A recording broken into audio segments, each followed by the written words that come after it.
Dari tukang ojek jadi pebisnis sukses, ini sosok Crazy Rich Kalimantan. Haji Isam atau nama lengkapnya Andi Syamsuddin Arsyad dikenal luas sebagai salah satu konglomerat sukses asal Kalimantan Selatan.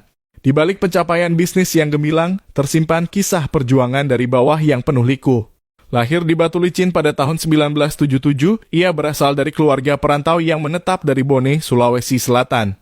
Masa kecilnya tak lepas dari kesederhanaan, mengingat sang ayah hanya berprofesi sebagai pedagang tembakau di perantauan. Sebelum menginjak dunia bisnis, Haji Isam mengawali karier dari pekerjaan-pekerjaan kasar seperti tukang ojek, operator alat berat, hingga sopir truk pengangkut kayu. Pengalaman tersebut membentuk mental kerja keras dan pemahaman lapangan yang menjadi bekal berharga di kemudian hari. Titik baliknya terjadi pada awal 2000-an saat ia bertemu dengan seorang pengusaha tambang batu bara lokal. Dari situlah ia mulai belajar mengenai industri pertambangan, termasuk operasional dan manajemen usaha.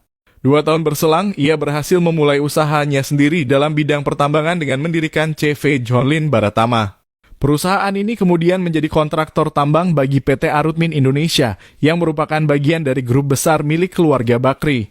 Seiring waktu perusahaannya berkembang pesat dan bertransformasi menjadi PT Jonlin Baratama yang mampu memproduksi hingga 400.000 ton batu bara setiap bulannya. Omset perusahaan tersebut mencapai puluhan miliar rupiah per bulan, menjadikannya pemain penting dalam industri energi nasional. Tidak hanya berhenti di sektor pertambangan, Haji Isam melakukan ekspansi ke berbagai lini bisnis. Di sektor transportasi udara, ia mendirikan Jonlin Air Transport yang mengoperasikan armada pesawat dan helikopter. Sementara itu, untuk logistik laut, ia membangun Jonlin Marine yang memiliki belasan kapal tongkang. Di bidang agribisnis, ia turut mengembangkan Jonlin Agro Mandiri dan Jonlin Agro Raya Tbk yang mengelola perkebunan kelapa sawit dan pabrik biodiesel dengan nilai investasi mencapai triliunan rupiah.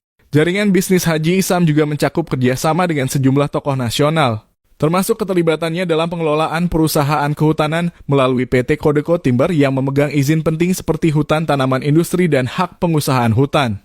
Aktivitasnya di sektor ini sempat menjadi sorotan ketika perusahaannya masuk ke area tambang yang sebelumnya dilaporkan sebagai aktivitas ilegal.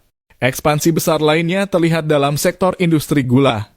Pada akhir tahun 2020, Haji Isam melalui Jonlin Group membangun pabrik gula terintegrasi di Kabupaten Bombana, Sulawesi Tenggara. Proyek tersebut melibatkan pengembangan kebun tebu dan pabrik pengolahan dengan skala industri yang signifikan, menjadikannya salah satu pelaku utama dalam upaya swasembada gula nasional. Kesuksesan Haji Isam kini juga mulai diwariskan kepada generasi berikutnya. Anaknya yang masih sangat muda bahkan sudah dipercaya menduduki jabatan komisaris di beberapa perusahaan dalam grupnya, menunjukkan proses regenerasi dan keberlanjutan bisnis yang mulai berjalan. Perjalanan Haji Isam mencerminkan transformasi luar biasa dari kehidupan sederhana menuju puncak dunia usaha melalui kerja keras, koneksi yang kuat, dan keberanian dalam mengambil risiko besar.